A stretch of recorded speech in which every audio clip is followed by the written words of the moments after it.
दासः सखा वाहनमासनं ध्वजो यस्ते वितानं व्यजनं त्रयीमयः उपस्थितं तेन पुरोगरुत्मता त्वदङ्घ्रिसम्मर्दकिणाङ्कशोभिना दासः सखा वाहनमासनं ध्वजः यस्ते वितानं व्यजनं त्रयीमयः उपस्थितं तेन पुरोगरुत्मता त्वदङ्घ्रिसम्मर्दकिणाङ्कशोभिना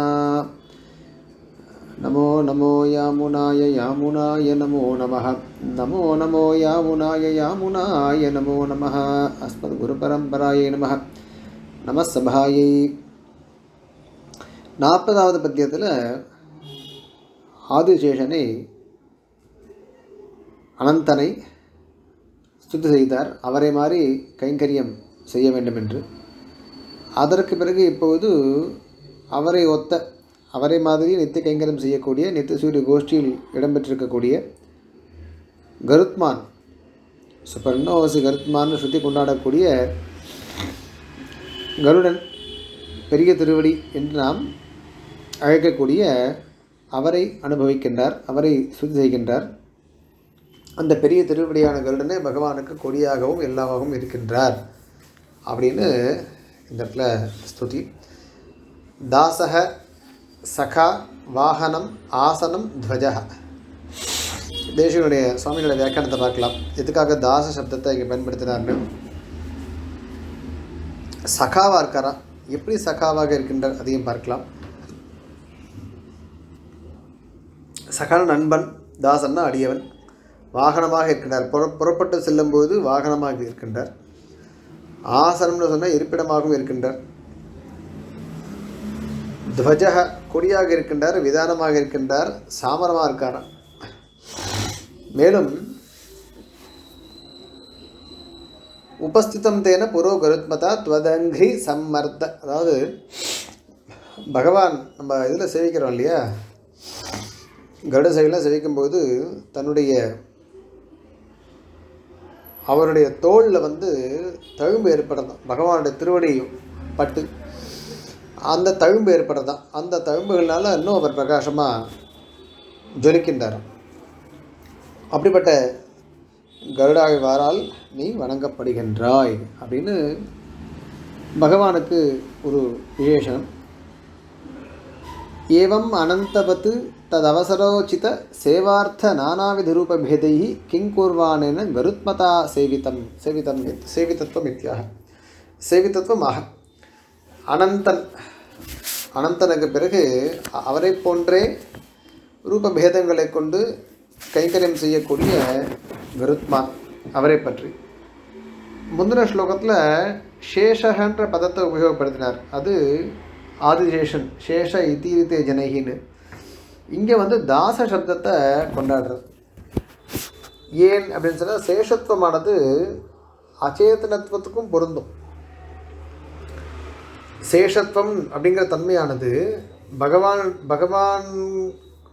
அதாவது பகவான் பொருட்டு நம்ம இடத்துல இருக்கக்கூடியது. அது அச்சேதனத்துவத்துக்கும் உண்டு. ஆனால் தாசன்னு சொல்லக்கூடிய ஒரு பாவம் இருக்கு இல்லையா, அது சேத்தனனுக்கு மட்டும்தான் உண்டு. இதுதான் வித்தியாசம்.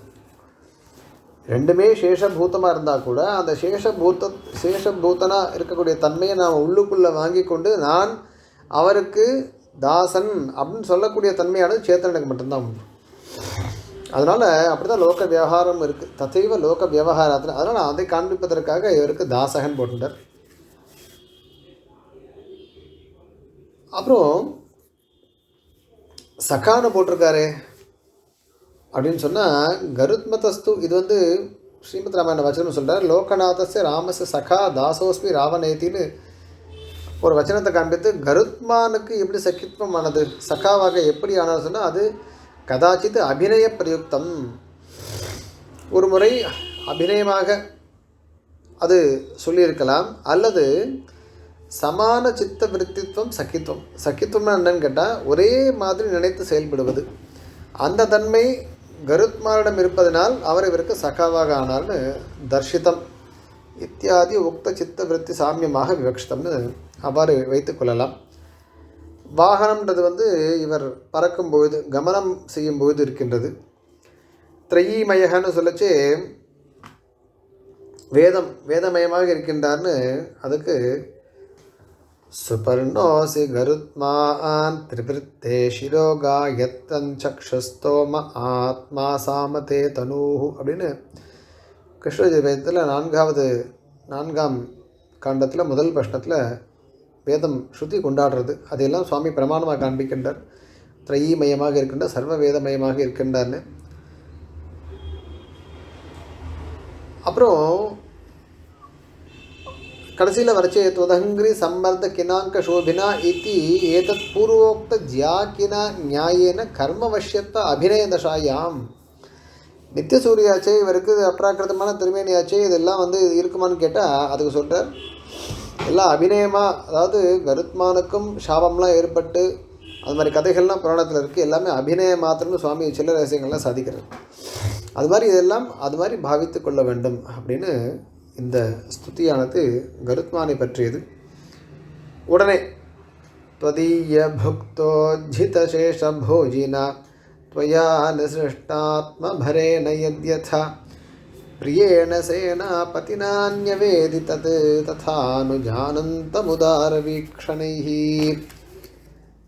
त्वदीय भुक्तोज्झितशेष भोजिना त्वया निसृष्टात्मभरेण यद्यथा प्रियेण सेनापतिनान्यवेदि तत् तथानुजानन्तमुदारवीक्षणैः.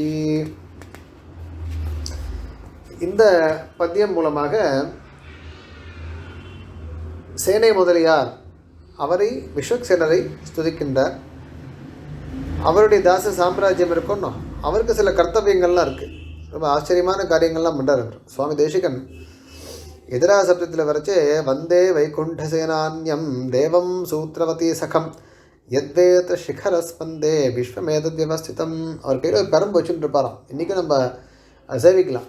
அதை வச்சு என்ன பண்ணுற ஒரு சுழட்டு அந்த சத்தத்தோடு அப்படி வண்டி உடச்சே பண்ணுறாலும் அதை பண்ணச்சு என்ன ஆகுது, அதான் ஸ்பந்தனம்.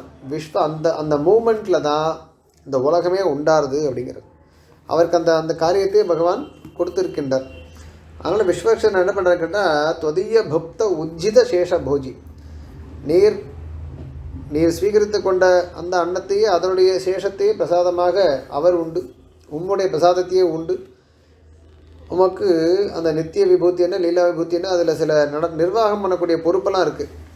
அதெல்லாம் என்ன பண்ணுறா துவயா நிசிஷ்ட ஆத்ம பரேன யுத்தியதா, எல்லாத்தையும் இந்த பொறுப்பெல்லாம் கொடுத்துருக்கார். இதான் இல்லை, நீ தான் பார்த்துக்கணும்னு விட்டு பகவான் நிம்மதியாக இருக்கானா. பிரியேன சேனாபதினா நிவேதிதத்து அப்படின்னு உதார வீக்ஷணைகி, உன்னோட அவர் இனிமையாக இருக்கக்கூடிய அவர் உன்னுடைய கண் அசைவினாலேயே செய்ய வேண்டிய விஷயங்களுக்கெல்லாம் ஒப்புதல் வாங்கி அவற்றை நடத்தக்கூடிய அப்படிப்பட்ட விஸ்வக்சேனரால் கைங்கரியம் செய்யப்படுபவரேன்னு உண்மை அப்படின்னு போகிறது. அத பகவதः ஸ்வவைபவான் ரூபம் ஸ்வசங்கல்ப கல்பித நித்திய அதிகார சேனாபதி சேவா பிரகாரம் அபிததானः.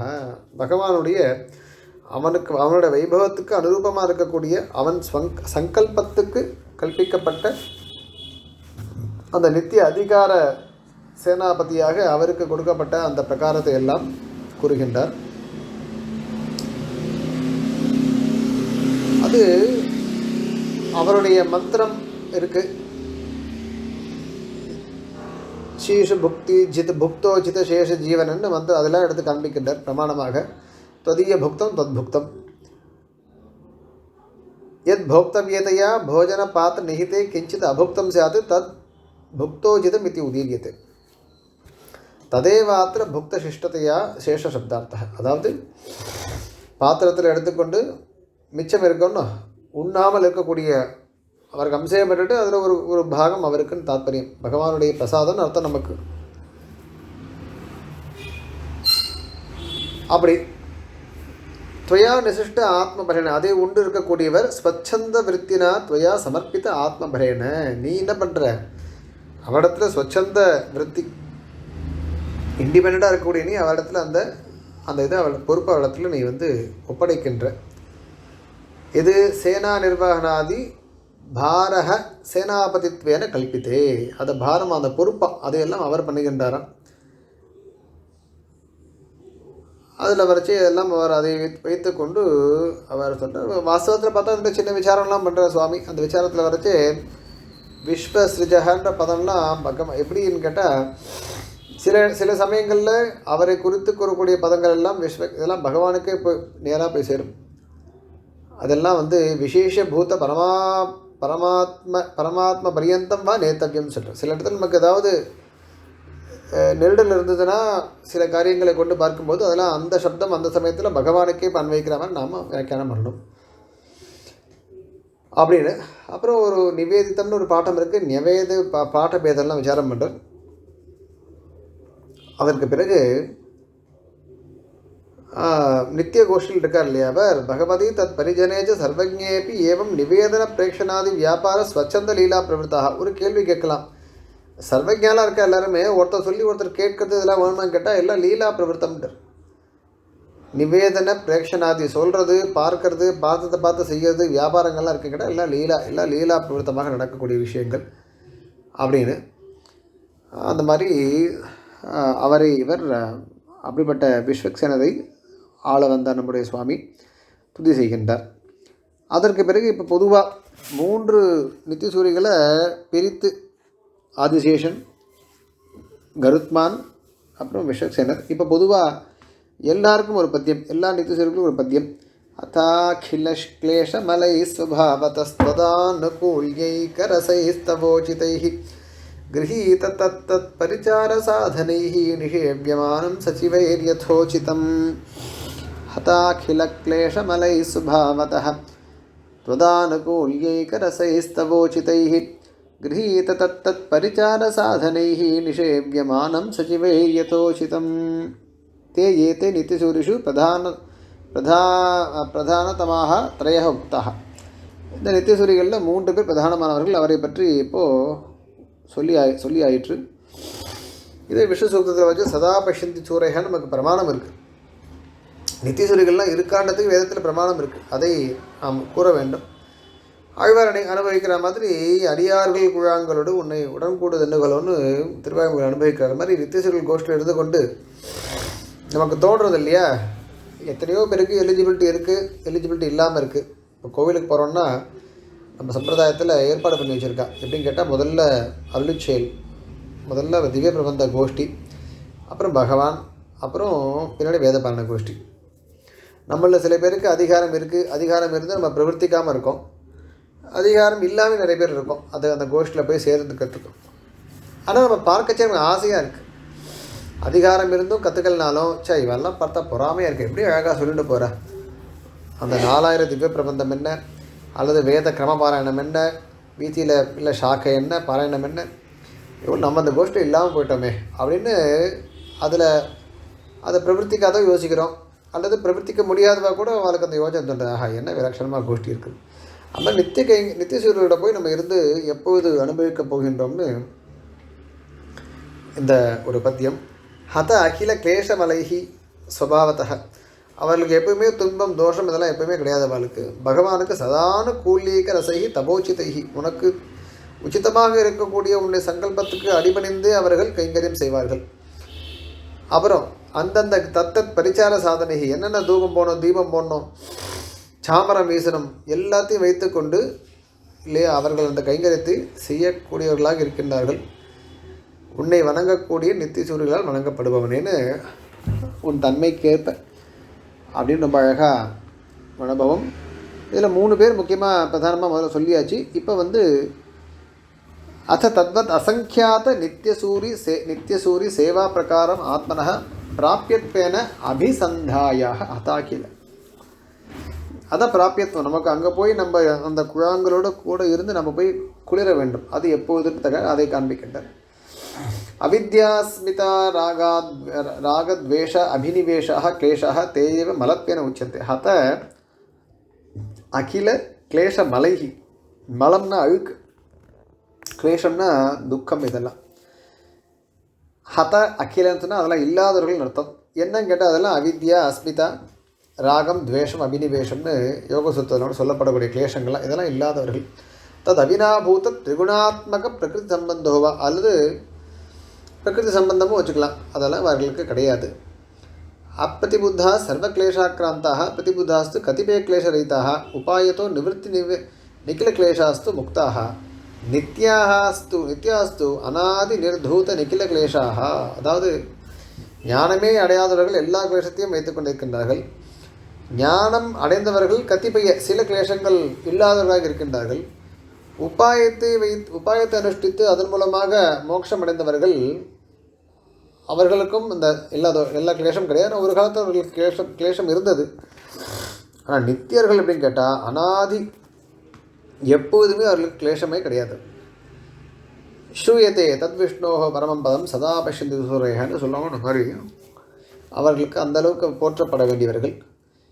சர்வஜத்வாதேவ கிளேஷாதே அனவகாசக. சர்வஜத்வத்தோடு இருக்கிறதுனாலும் அவர்களுக்கு அஜ்ஞானமே கிடையாது. அஜ்ஞானம் இருக்கிறதுனால தான் நம்ம கஷ்டப்பட்டுருக்கோம், அபச்சாரப்பட்டுருக்கோம், நிறைய கிளேஷங்கள் இருக்குது. அவர்களுக்கு அஜ்ஞானமே இல்லாதனால அவர்கள் எப்பயுமே கிளேஷமே கிடையாது அப்படின்னு ஆனுகூல்யைக்க ரசைகி சுவாமி இதில் சாதிக்கச்செல்லாம், ரகசியங்களில் சாதிக்கச்செல்லாம் நமக்கு ஒரு கேள்வி வரலாம். அங்கே போய் இவர்களுக்குள்ள அபிப்பிராய பேதம் வருமா? ஒரு கைங்கரியத்துக்கு எல்லோரும் போட்டி போடலாம், இல்லை ஒரு கைங்கரியத்தை யாருமே எடுத்துக்கொள்ளாமல் இருக்கலாம். அந்த மாதிரிலாம் அங்கே சுச்சுவேஷனில் வருமானு கேட்டால் அது மாதிரிலாம் வரவே வராது. ஒருத்தர் பண்ணாலே அனைவருக்கும் அந்த திருப்தி ஏற்பட்டு விடும்லாம் சமாதானம் சாதிக்கிறார். அது மாதிரி இவர்கள்லாம் பகவானுக்கு அவன் சித்தத்தை அனுசரித்து செயல்படக்கூடியவர்கள்னு இவர்களுக்கு சதானுகூல்ய அப்படின்னு ஒரு பாடமும் இருக்கான். தம உச்சிதைகின்னு சொன்னால் அவனுக்கு என்னென்ன உச்சிதமாக இருக்கின்றோ அந்த கைங்கெல்லாம் செய்யக்கூடியவர்கள். இதஞ்ச அனந்த கருடாதீனமப்பி சமானம். இப்போ சில சொல்லப்பட்ட விஷயங்கள்லாம் அவளுக்கும் பொருந்தும். இருந்தாலும் தனித்து இங்கே பொதுவாக சொல்லிட்டார். பரிச்சார சாதனானி சத்திர சாமராதி சேவ உபகரணானி அப்படின்னு. சச்சிவைன்னு போட்டுருக்காரு. சச்சிவைனா மந்திரிகள் கேட்டால் ஆசன்ன சேவாயாம் தத்தத் விபூதி சேஷ நிர்வகனேச்ச நியுக்தி சூர்விகி. சில பேருக்கு அந்த அந்த கடமையெல்லாம் உண்டா. யதோச்சிதம்னு சொன்னால் தத்தத் அதிகார நியோகஸ்ய சேவிய அபிப்பிராயஸ்ய ஸ்வாபாவிக தாசத்வஸ்ய சானுகுணம். அவனுக்கு சேவியன், அவனோட அபிப்பிராயத்துக்கு ஒத்தா மாதிரி இவர்களுக்கு அபிப்பிராயம் இருக்கும். அதை அனுகுணமாக இவர்கள் காரியம் செய்யக்கூடியவர்கள், கைங்கரியம் செய்யக்கூடியவர்கள். அதனாலே யதோச்சிதம்னு ஆச்சு. இந்த 3 பத்தியம் மூலமாக நம்ம கருடாழ்வான், விஸ்வக்சேனன் மற்றும் நித்தியசூரர்களுடைய ஸ்துதியை நாம் அனுபவித்தோம். ஆளவந்தார் இவர்களை துதித்து இவர்கள் மூலமாக இவர்களால் இவர்களுடைய கைங்கரியத்தை ஏற்றுக்கொண்டிருக்கக்கூடிய எம்பெருமானை என்று நான் அப்படின்னு கொண்டு போய் அன்வைக்கப்படுறார். மேற்கொண்டு அடுத்ததில் பார்க்கலாம். நமோ நமோ யாமுனாய யாமுனாய நமோ நமஹ. நமோ நமோ யாமுனாய யாமுனாய நமோ நமஹ. அஸ்மத் குரு பரம்பராயை நமஹ. நமஸ்காயை. தன்யவாதங்கள்.